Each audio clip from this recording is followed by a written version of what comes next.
Oh, hello everybody. Sorry about the mishaps here. Hopefully there won't be any more, but I anticipate there might be. For those who don't know me, my name is Stephen Wall. I'm in the Department of Emergency Medicine. I think I actually know most people here. So for the past 5.5 to 6 years, I was funded under a K award from HRQ to look at different ways we could develop educational media to improve organ donation willingness among people who view those videos. I have so much here, I don't know if we'll be able to get through it. Actually, one of the reasons why I'm actually presenting is I'm trying to figure out how I can present so much material into an hour-long format. So any advice on that would actually be quite helpful, because I'm being asked to present a lot of this work to different government agencies and whatnot. So without further ado, I'll begin. Please interrupt. It's okay. That's why I like this place. Nice casual environment with excellent feedback. So, oh, and I should mention the participating agencies. There's a whole list there's actually 2 projects ongoing. One was my work, and at the same time we had a big grant from HRSA to completely innovate the way we do organ donation in this country. And with that, I actually have a video. One of the videos I had to produce was about that new program because I had a historical problem. I was trying to research regular organ donation concepts in the midst of a brand new program occurring in New York City. So I went to my funders and they allowed me to actually do a 2x2 design so we could look at both at the same time and make sure that there was no interference from the hearing about the new program. Okay, so without further ado, which is I always have to tell people that none of this reflects HRSA. They really were very adamant about me doing that, and you'll see why, because the program was a bit controversial. So background, as we all know, in organ donation, our current system is unable to meet the escalating demand for transplants. Right now, there are over 112,000 patients on the wait list, and every time I give this talk, it's one of those things where I really have to recheck things, but that's as far as I know now. And that's also despite 10,000 who die or become too sick to receive organs. Every year, this increases no matter what we seem to do. So the standard means for organ donation are the concept of brain death or neurological death. Live donation has become quite a bit more popular given the significant shortage. Obviously, you can only do that for certain organs. Can't do that for a heart, but you can do it for a kidney. Then there's something called controlled donation after circulatory determination of death. And what that is if there's someone who's terminally ill in the hospital and they're about to be taken off life support, families can be approached to consider organ donation soon after the circulatory death occurs.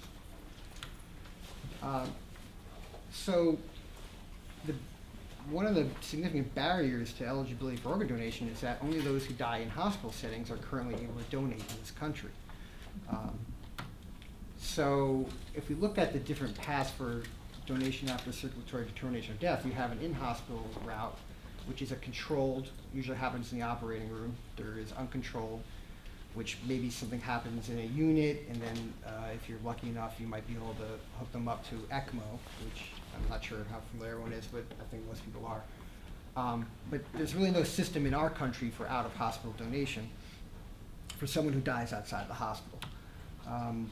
So there are what's called Maastricht criteria for donation after cardiac death, and our program was really focusing on class 1, which is those who suddenly die outside the hospital setting. Other programs have been successful in other countries, I'll get into that, but we're really focusing on that for this brand new program.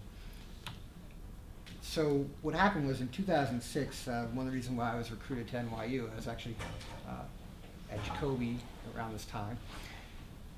They did a consensus report and figured out very rough statistics using what's called phase data, which was in the 90s, proving utility of EMS at that time, and they determined that out-of-hospital cardiac arrest survival around that time was only 2%. But if you took those numbers, they figured that there might be 22,000 more eligible donors each year, which would translate, multiply that by 2 for kidneys and 6 by about the average number of organs per donor.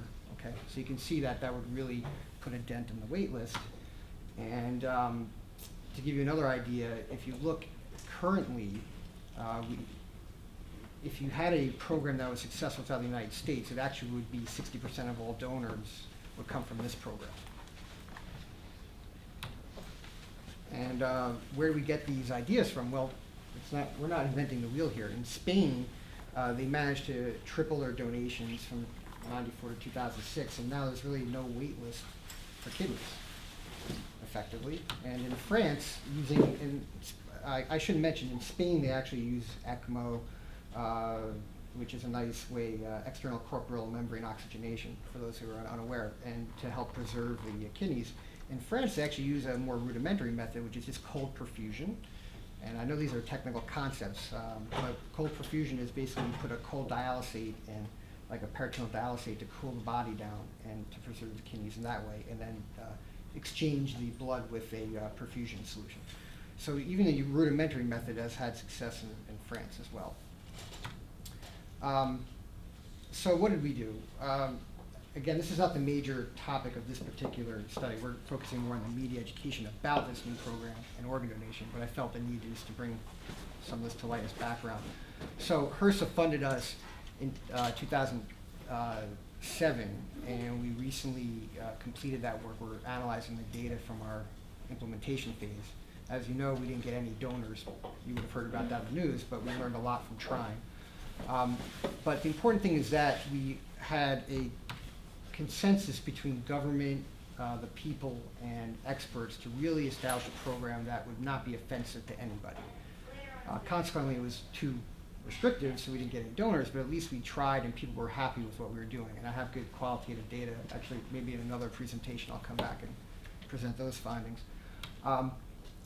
So we had agencies from pre-hospital care, emergency medicine, donation, transplantation, bioethics, and public health all chiming in to try to make this program possible. And we reached out to the community in town hall meetings, and so that people gave us feedback and everyone felt they were part of the process in designing the new program. And this is very simplistic, and I have a video to show you about the program, which is something that we generated for the study. But the concept is that we would have an organ preservation unit in the street that would be ready if someone died outside the hospital.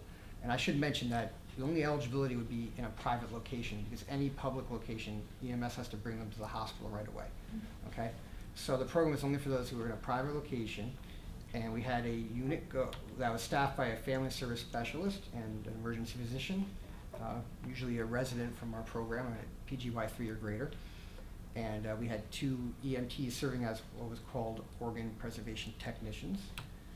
And this is a very complex protocol. So I really don't want to get into it, in fact. You know, that's another study I'll explain to you. But the question I have as an educator, because really my interest in research is how do you educate patients about medical problems, illness. So how do you convey something like this to people outside who really don't even understand what ECMO is and donation after circulatory determination of death and all these other concepts?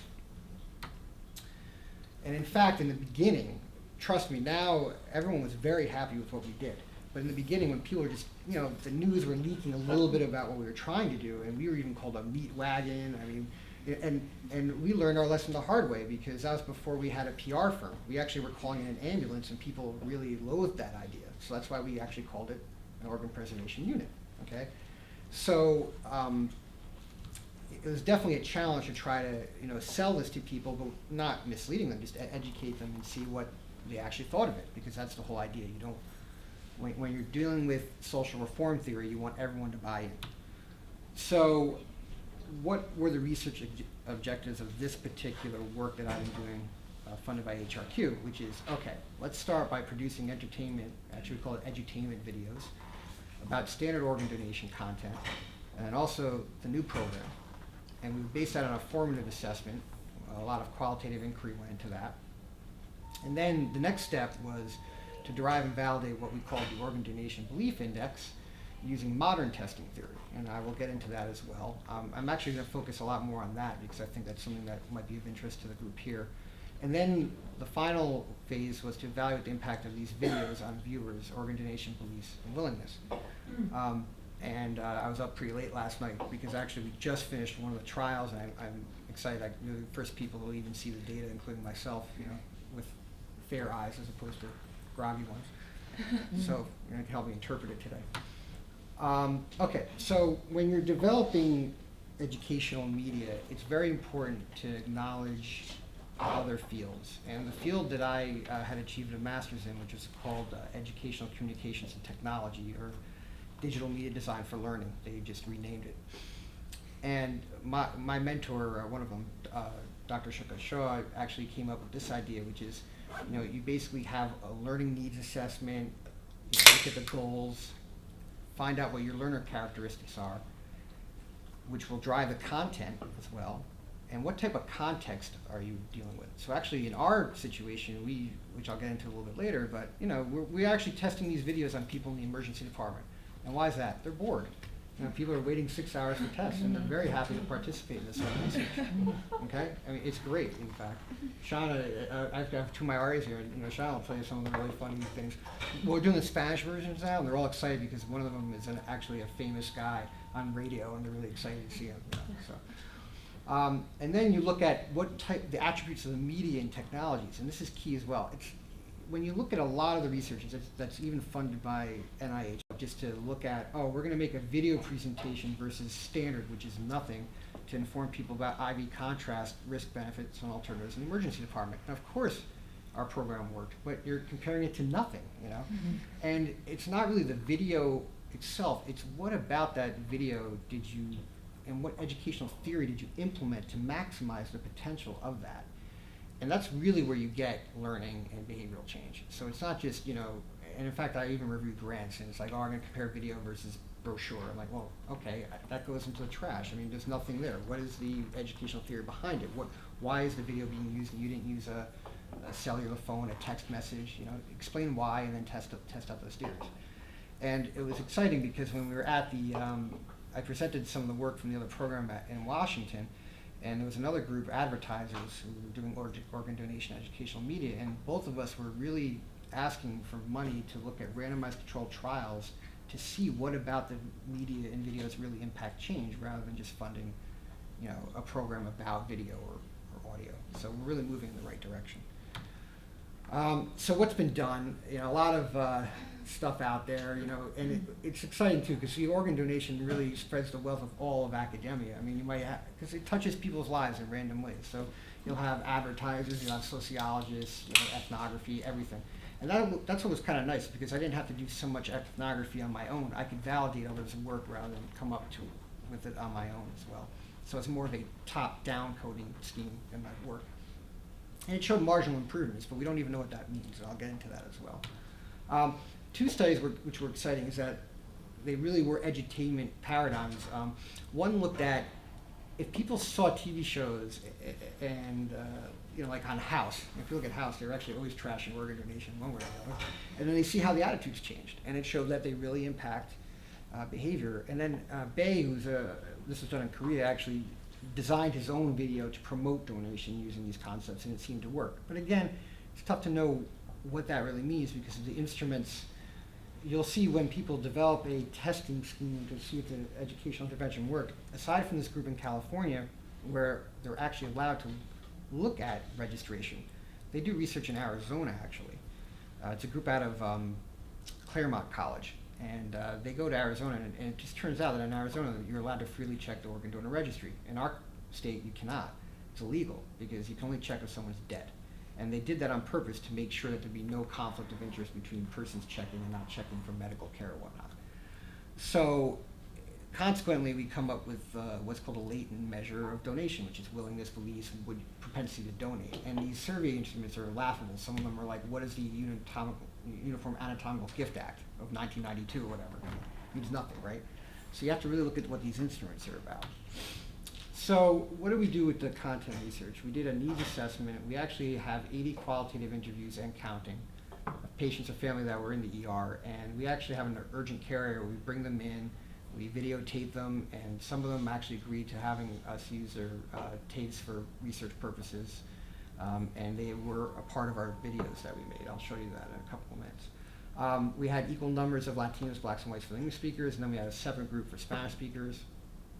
And so far we've done our analysis just with Final Cut Pro software.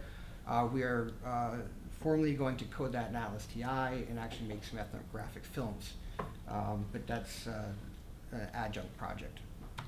So what came out of these videos was people were very fixated on, well, we want to know that there's fairness in the system. We want to know that you can save people's lives, that that's a priority, and that it's also safe to donate. Like if I'm an organ donor, they feel like they might get inappropriate care. They also felt it important to address the critical need and also to acknowledge that there is a black market of organ donation. If you talk to the folk in the Organ Donor Network, they really say there is no black market. Well, unfortunately there is, okay? And they'd rather have it, people would rather have you acknowledge it to say it's not right, it's illegal, and that if you actually had enough organs to go around, there would be no black market. And then they also, this was a little bit unnerving to me because I actually planned on doing scripted acting movies, and they actually said, we want to see a documentary, we want to see the whole story. But it also makes it more challenging because when you, to film someone who's actually going through a donation process, and there's HIPAA and there's other constrictions. So but this is what they wanted to see, so we did the best that we could, given that constraint. At the same time, when we were dealing with the new program, we actually had funding to contract Ogilvy. This was after we were called a meat wagon. We spent the money to have Ogilvy come in. We had 4 internet chat rooms that did some nice qualitative inquiry. And also we had a random sample who did a quantitative survey based on the qualitative study that we had done, just to see how we should frame the new program. And out of that, again, there was need for transplants, equity in the system, maintaining respect for organ donors' wishes and the family of the deceased, that there would be no change in the current EMS delivery care, and that to become an organ donor one must die in the hospital was key, that people didn't get that. And in fact, anyone who gets asked that, it's kind of fun to ask that question because not many people really understand that concept. And this all came out from that formative assessment as well. And then we took all this and triangulated it to a conceptual model for organ donation behavior, and it triangulated well. This is a model that I had adapted from what Radecki and Jacquard had done, and I'm blowing this one up. So this is basically a simplified version of the Radecki and Jacquard model, and what it says is that your beliefs, whether it's religious, cultural, knowledge, altruism, or normative. So normative is your family perceptions, altruism is your inherent need to help others, would be impacted by enabling factors, which is your disposition, financing an organization, which would lead to an attitude change and then might make you more willing to donate and actually check a box on a driver's license or join a registry. This model actually shows that there's also contextual and individual factors. Also, there's a next of kin decision that plays in because that's who makes the decision when they're being asked at the bedside. And actually, it goes on to the actual donation, which is all the way to the right. So it's a complicated model, but we focused on this part, which is what, we're going to show an individual video, will they go and sign up for organ donation? As far as theory informing the video design, there's a lot of theory, and I'm going to really concentrate on 2 of them because this is what we were testing as well in our 2x2 design. One is social cognitive theory and constructivism, which I'll get into in a minute. But any type of educational entertainment theory tells you that you want to situate a person right away into the moment, make them feel that they're part of it, so that they're engaged and they relate to their prior experience, and that really impacts learning much better than just showing them some video without having that. And it does get a little tricky because you want to gear your videos to the learner, and it's hard when you have one video for all, but you try your best, and that's also why it's important to have, we made 2 separate videos, one for Spanish speakers and one for English speakers. If I had the choice, I could have made them for all different, but that costs a lot more money, of course. So it's always a balancing act. So with constructivism, what it really means is that you want to prompt their prior knowledge and experience. It should be personally meaningful. For all media, there's a concept called scaffolding. And what that is Vygotsky talks about how do you learn developmentally, and it's a really neat concept to bring into grants, I think, and also into your research on media design, which is to say, or any education, which is to say, okay, you're at some locus of knowledge, but to get to the next level, you need a little scaffold or a ladder maybe to help you get up there. And then when you're an expert at that level, you won't need that ladder anymore. So it makes sense. So what we're trying to do is develop, in essence, a scaffold, which is they might be thinking about organ donation. So we're going to give them a little, cue and understanding, and then that might get them to actually go ahead and sign up and be happy with that decision and feel like they made it on their own as well, which is very important. It's also key to prevent information in multiple contexts so that people can deliberate and think about it, and that actually impacts a schemata in your long-term memory, which means it really stays put. And multiple forms of representation are key. And this is why we would use video or multimedia as opposed to, say, a pamphlet, because you can actually impact different channels, which is your auditory and your visual channels, to help with learning. Now, again, all this is a challenge for me to present in 1 hour. I'd love to come back and go through this, but this was like a good 2-year curriculum that I went through. The key point, though, is that the stuff in green is really where I wanted to change the paradigm, which is to test a regular video just with experts, talking heads, telling you about organ donation, versus trying to bring real people in there who people could relate to, and then see if that actually impacted learning or behavioral change. Social cognitive theory just talks about what's a dual path of influence, which is just people can watch the media directly, or there's an indirect path as well, which is, as other people watch it, it might impact social systems to change, and then also influence behavior in an indirect and indirect path. And so our thought was that if we took our digital media and we impacted the contextual and visual levels, we really could improve willingness far better than prior attempts. Again, this was our hypothesis. So what we have in the standard videos are testimonials. So it's just your typical expert opinion, storytelling, please register. It does situate one into the world of organ donation. We do have, all of them have your typical case of a family member meeting the organ donor family, and I'll show you the video in a minute. So that's baseline. But what we try to do is compare these testimonials with real people that they can relate to, giving their perspectives, and then having experts correct them. Okay? That's really the key here. So hopefully I can show you these videos. This is what I'm a little nervous about. So let's see if this plays. If not, we might have to haul around my computer. So let me get here. All right. Maybe. Here we go. Hopefully it'll play. So this is the traditional. Good. Okay, so we're going to watch this movie. Oh, great. Hopefully this will work. Something's happening. Okay. Can I do full screen? Upper right. Fit to screen? What? Upper right. Upper right. What? The middle one. This one? Yep. No, but I wanted the other one. Oh, that's okay. Go to view. That's what I thought. Just go to view. Yeah, view in full screen, right? Yeah. There you go. Oh, wait. Hold on a second. I don't want to buy anything. We will try this one more time. As you can see, I'm challenged, as we all are. Okay, full screen. Okay. When Kelly had her accident, my immediate response, of course, was that she was going to survive.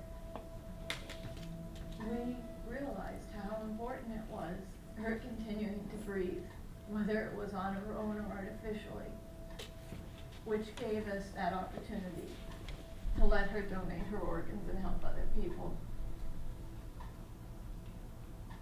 When I went through the evaluation, the social worker asked me, she said, well, how would you feel if you get evaluated and you don't get the heart? And I said, well, that's okay, because that means somebody didn't die or went to somebody else that's more needy. All I could remember doing was her right then was just to keep saying breathe. Just breathe, Kelly, breathe, breathe, breathe, you're gonna be fine. We were approached by the organ donor network at that point very gently to ask if we would consider.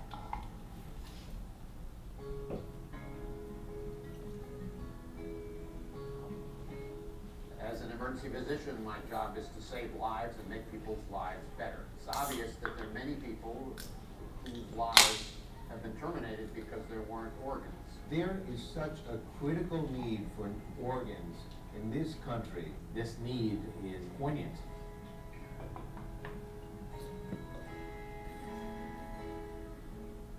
At this point, you can only be an organ donor if you're brain dead or if you're on a ventilator in a hospital. Many people said, you mean you can't just have a cardiac arrest in the field and you're not gonna protect me or let me give my organs? As we've talked to people, they say, well, you should just get this done. It's absurd that you haven't accomplished it. So we're working on getting it done. The best advisors we've had have not been professors, but they've been the people.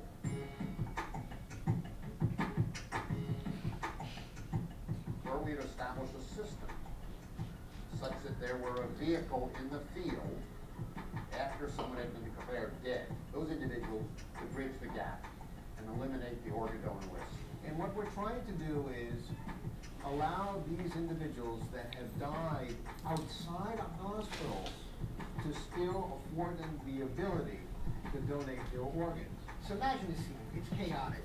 There's a cardiac arrest going on. EMS tries everything they can to save that patient.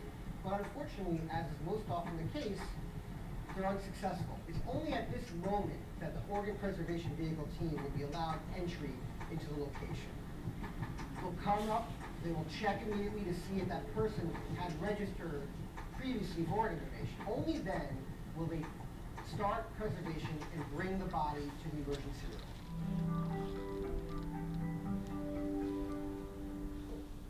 Every doctor that's gone to medical school has only cared about preserving life. No one is ever going to be spared therapy because they have a donor card. Nothing can be further from the truth. A lot of people also have the misconception of that these organs are being, number one, sold on the black market or given to only the rich or only white people. That's not true. Our primary reason for being there is to help these families understand what's going on and offer them the opportunity of donation. It's the days that you sit there and say, no, this shouldn't be.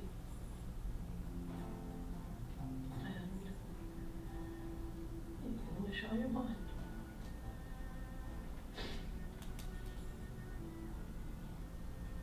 I think in some instance today she's saying you need to do this on your own. You need to figure this out. Look at there. Oh.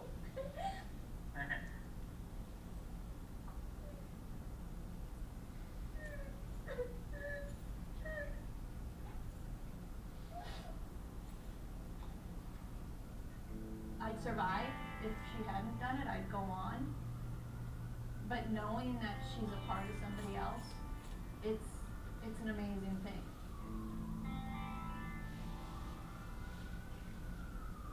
With this new program, we can actually make donation a reality for those people that wanted to be a donor and do not have a death within the hospital. The Organ Donor Network itself is one place to go to get the right information, to understand what it's about. And if you have nothing else in your life that you've done, you can do this.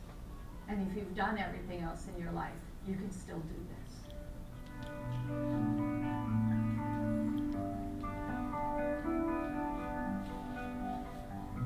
So what I'm going to do now is show you a clip from the other style of video with the same content.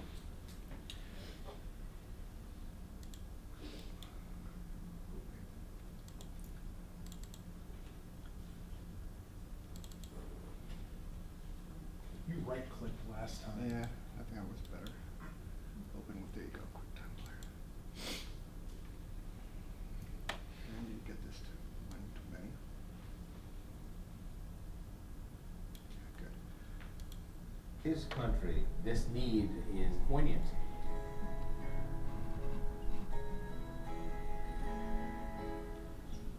As a Christian, I wonder sometimes whether I'm supposed to give my organs, but in other points, when I'm dead and believing that this body is vacant, I don't really worry about it in other ways. If I'm going to give it up, I would want to give it up so that it can be available to anyone who might need it. And I would love to know that there are African Americans who are in the What use do I have for my organs if I'm dead? You know, that's just being greedy, to be honest with you. I think I would be an organ donor. No, I'm not an organ donor. To be honest, I never thought of it, crossed my mind. I guess it would. Yeah, I guess I would. I'm still thinking about it. I think I would be an organ donor. What use do I have for my organs if I'm dead? Yeah, I guess I would.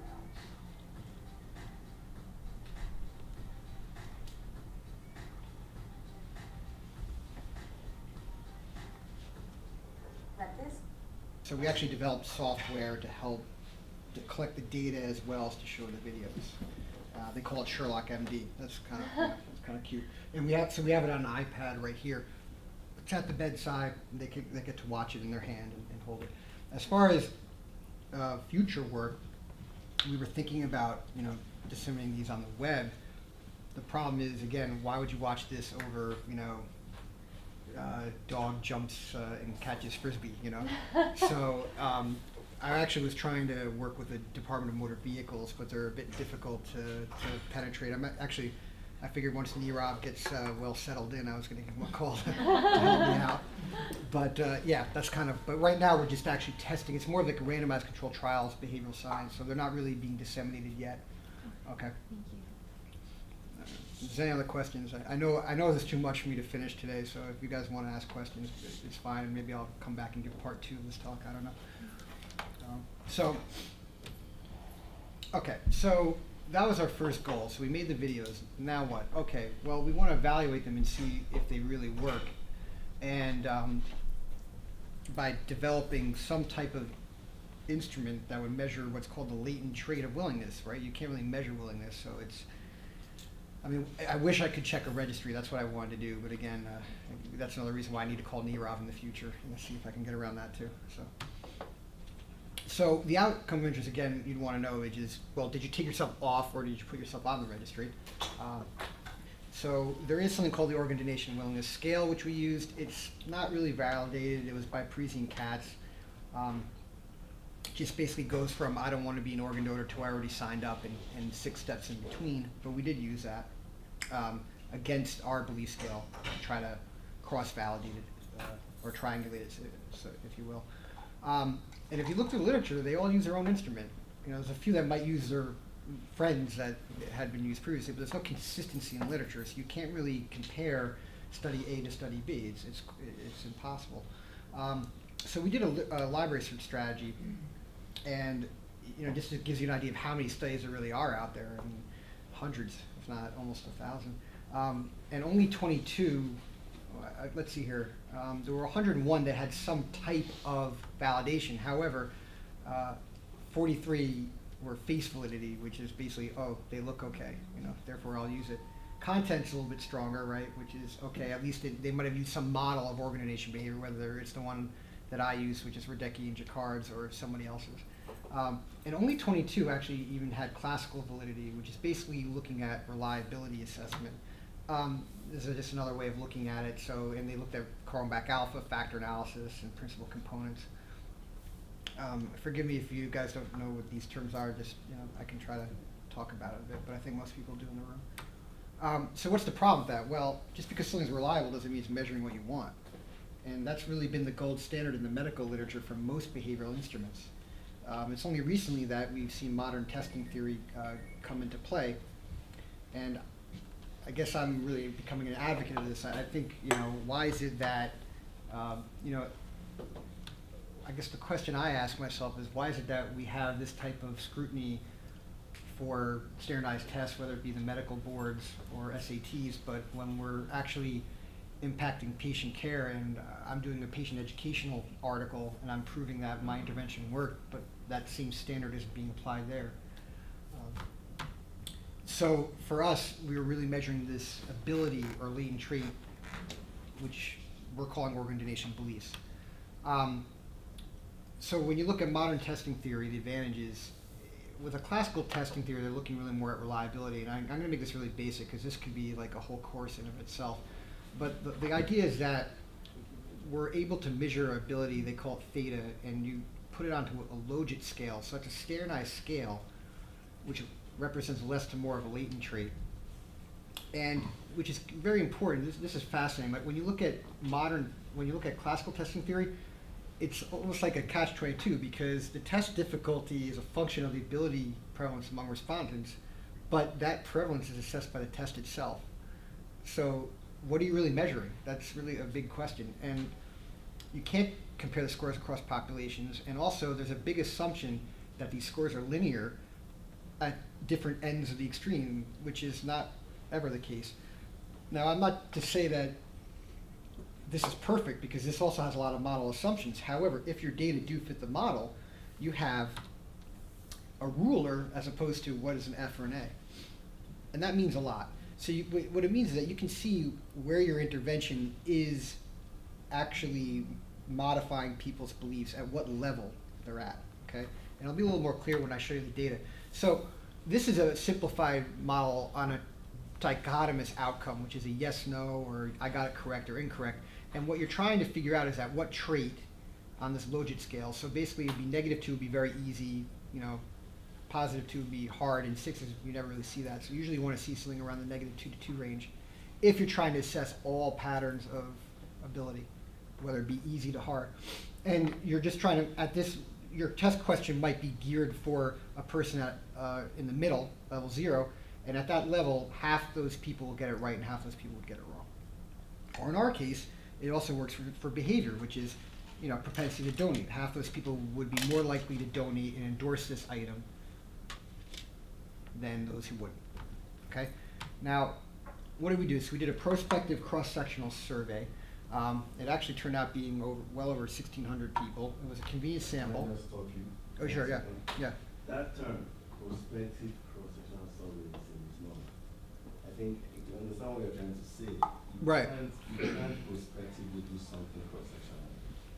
Well, I guess. I see this all the time. Yeah, I know. Well, help me out with this, because actually, this is really, can you write this down? You did consecutive cross-sectional survey. So Okay, consecutive cross-section, that's a terminology, good. Yeah, I actually was confused on this one myself. Because you put this in your paper. No, I'm thank you for the help. Sorry. No, I'm honestly, every time I write that, I've been Benga, I've actually been cringing every time I've been writing this, not knowing what else to do with it, because what it is, yeah, I'm doing prospective data collection, but it's, Right. did you have it or not? Okay, can you, write that down so I can fix that. Yeah, Nancy and I are in trouble on a paper we just submitted to, for what it's worth. Okay, so, yeah, so basically we had a convenient sample, and that's actually okay with survey validation, which makes it ideal for medical students and whatnot to do data collection and actually get a publishable paper. Because these, the theory behind item response theory is that they're person and population independent, item independent. So as long as you have a spectrum of ability across those -2 to +2 logits, then your sample should be valid and work. And the participants were 18 years and older. So obviously anyone who was unstable we didn't include. They only spoke English or Spanish as their preferred language. Okay, so what do? We assessed some demographic information. We had 22 questions, and this is key. You know, I'll tell you, I did this for 3.5 years of experimenting, of trial and error, taking courses, and it was really a lesson learned into, I wish I was an expert before I started the trial. But the reality is that my earlier instruments, first of all, I tried multiple choice questions which were factual, and they failed miserably. Then I tried a belief index, but I only had 4 outcomes with nothing in the middle, which was, you know, and it was agree and disagree somewhat. And then it turns out, I take this class in IRT modeling at NYU, and it turns out, first of all, you never want to say agree or disagree, because that theory and behavior of endorsement is different than the actual item, which is, do you believe in what you're assessing? And there's a guy, talk about a boring career, who's world famous. This guy Krosnick spends his whole career evaluating political worth of politicians and whether or not they might get elected. And he actually studied different branch labeling formats, which ones were better and worse. And it turns out you want a 7-point format with something in the middle if it's a bipolar item, and if it's unipolar, 5 points. And I read his papers, and they're so compelling, yet our literature, we don't know to use this. And I learned it the hard way, because every time I tried to validate my survey and run the software, it just failed. And then when I used his method, it worked. I was able to calibrate an index. So that's a little plug for Krosnick. These were the questions. I'll just give you some examples. There were 4 different patterns. We had religious beliefs. You know, for instance, my religion is for organ donation. Cultural. Now, the reason why, the interesting thing to do is knowledge didn't pan out. I actually compiled knowledge into cultural, because if you asked like a factual question about organ donation, it didn't seem to matter. It's what they really believed that mattered. My factual questions in previous runs of this calibration just all fell out. So then, again, altruism is the greatest gift I can give someone. And the questions were taken from the literature review, as well as a couple that we might have came up with on our own. But we basically rephrased to a 4th grade level, made them simpler, and also they all need to be in one direction. That was something else. Like some of the old classical testing literature talks about you want to have negative questions and positive questions. Well, it turns out that's completely counterintuitive or counter to what IRT wants. You need to have everything in that same level, because negative questions are very different than positive questions. So we really had to come up with you know, questions. One of them, which we couldn't get around, they also say don't use not. Here, let me see one of the questions here.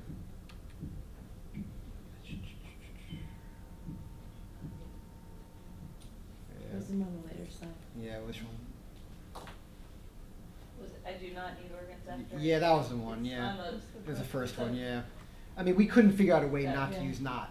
I mean, I just couldn't do it, okay? And actually, it turns out this question was working fine. Which is nice, you know. Even like, and also we even had a little mistake here, to be honest. Like, I shouldn't have used blind to race, because that's like, you know, an idiomatic expression. The Spanish version does not. However, it still worked on our population. But in the future rendition, we probably ought to tweak that question. But is that an attitude that you're trying to get the video to dispute? Well, what we're trying to do. You know, only because like the Science Time just came out with a thing saying that organ donation is not blind to race, even though you're not going to get people to donate if they think. Well, you know that, what it is. You know, is it like acknowledging the black market? Right. Is there a way to? You know what's interesting too is also, by the way, also on this question, which is poor, is that it's not blind to race because your HLA typing and whatnot matters. However, again, this is where I get to, is it knowledge that's important or belief? So Yeah. it's really, this question is trying to say it's fair. You know, that's really what it is. But it could be confusing and some people might misinterpret it. And I think often, a few times it does get misinterpreted anecdotally when we're given the question. But what we're trying to do is just measure an ability or willingness to believe. And I'll show you in a few slides what this looks like when it all compiles it together. So it's not so much, again, whether or not people know the facts. It's like, well, if you saw something, does it make you more willing to donate and then to become an organ donor? That's really what this is about. And I think that this is really the trend for even like HIV prevention. Like, is it really important to know that why you're wearing a condom, or is it that you should just wear a condom? You know, and it's kind of interesting. We're always fixated on, oh yeah, you need to know why, and that's going to make you believe, like the whole classic knowledge, attitude, behavior model. But it might not be the case. It might just be, well, hey, if I trust my doc, he tells me to wear a condom, I should wear a condom. You know, and that's kind of the attitude we were trying to get at with this. If that makes any sense. It's somewhat abstract, but so I'm trying to run through this data. I don't think I'm going to be able to have time to show you the data from the outcome of the trial. Well, I might be able to. So. The sample seemed consistent with Bellevue's hospital. Religions were important, and fortunately we didn't have too many outliers. You know, there are a few Jehovah's Witnesses. Obviously, they have very different takes on organ donation than others, but it was just still important to have them. Again, so this is the Cronbach alpha equivalent for these 4 dimensions. So they look pretty good. You know. They're all above 0.7. Okay, so this is a classic interclass correlation curve from one of our questions. And again, it's a little difficult to read these because you have 7 categories. You know, category 0 was I don't believe this at all the way to I strongly believe this, or I strongly do not believe versus I strongly believe. But we want to make sure that things map fairly well to this type of distribution. One thing you'll note is this is not, I used what's called a partial credit model, or IRT would call it a 2PL model, which means that I tried a model which assumed that all these were equally dispersed and looked beautiful, let's put it that way. I don't want to get too technical. But that failed, meaning that the discrimination of each category is allowed to be different, and that's why these maps look a little bit difficult to read. But the ordering of each category is consistent in every question, and that's very important. That is to say that these thresholds of change do order appropriately, meaning that it goes from I strongly disbelieve, I shouldn't say disbelieve, yeah, I strongly disbelieve, I moderately disbelieve, then goes to I disbelieve a little bit, to in the middle, and then all the way up. So that worked well with all the questions. And then this is a little bit easier to read, which is your expected score curve. So here you have. I'm sorry. Yes. So sorry. In that last slide, I'm just going to kind of make this up a little bit based on Right. what you said and what I see there. Is the idea that there's an expected distribution of selection across the items? So sort of. Yes. Right.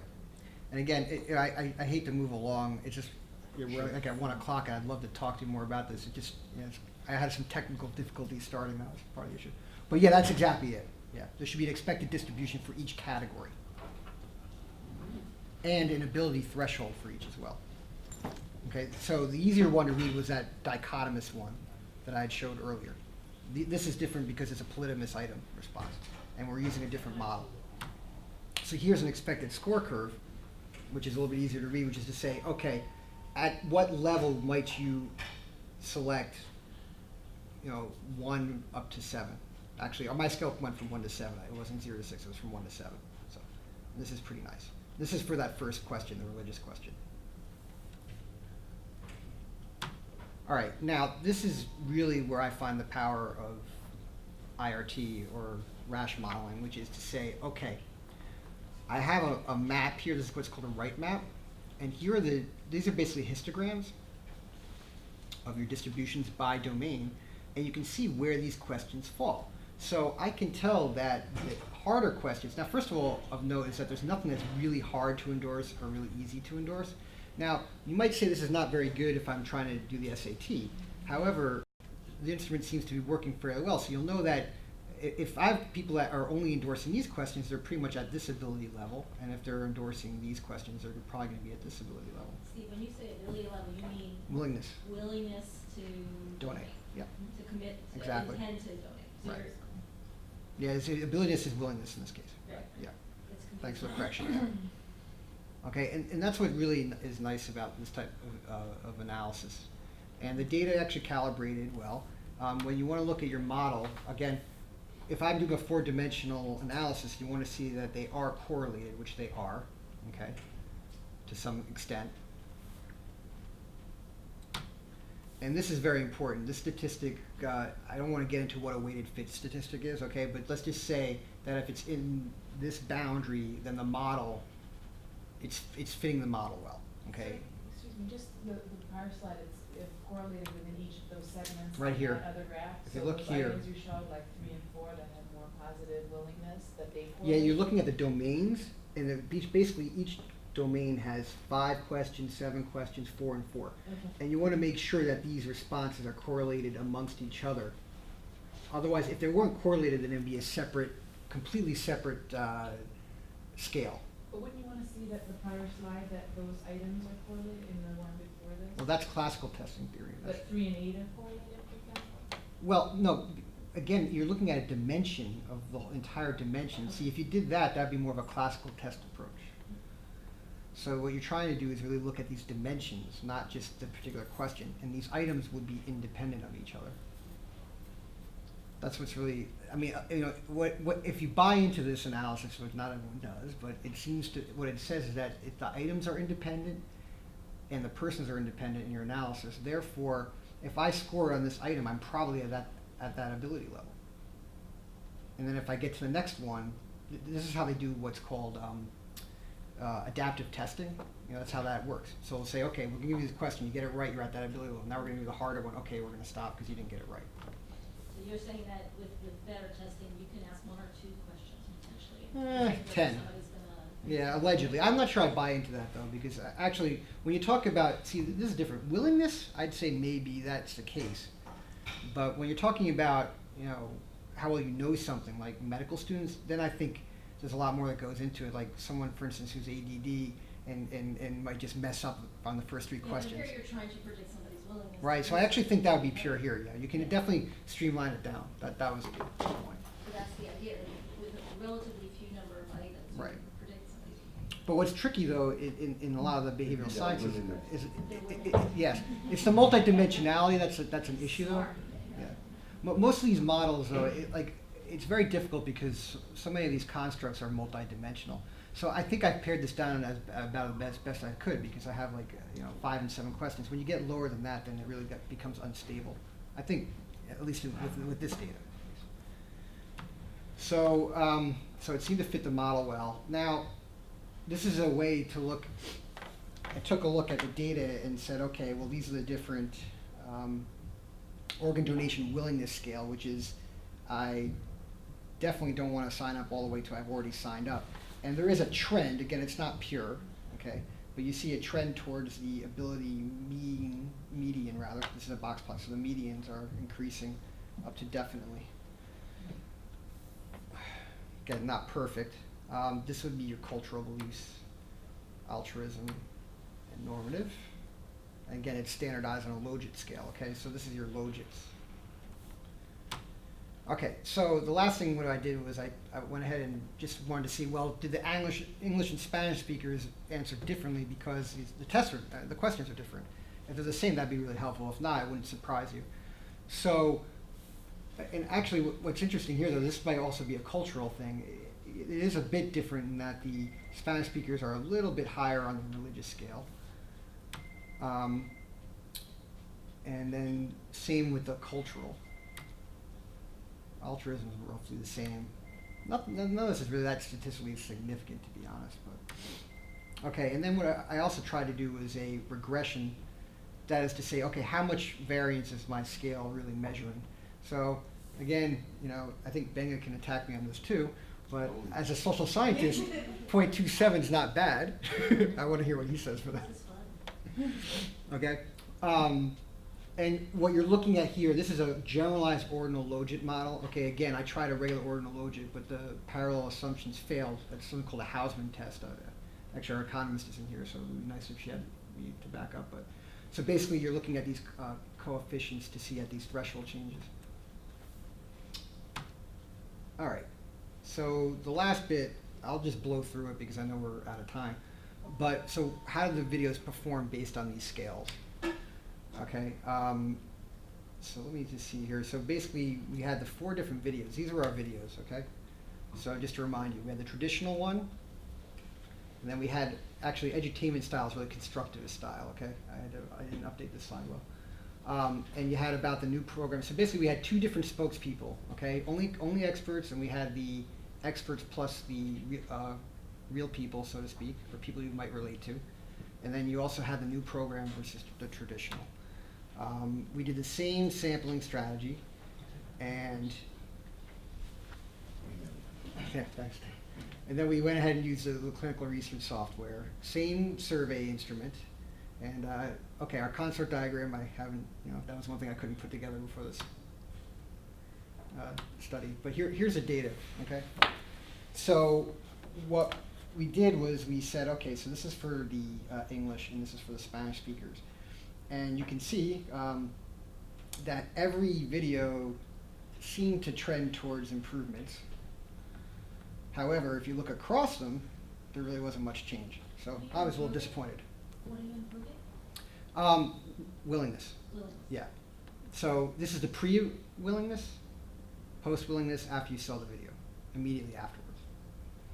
So they're all trending towards that.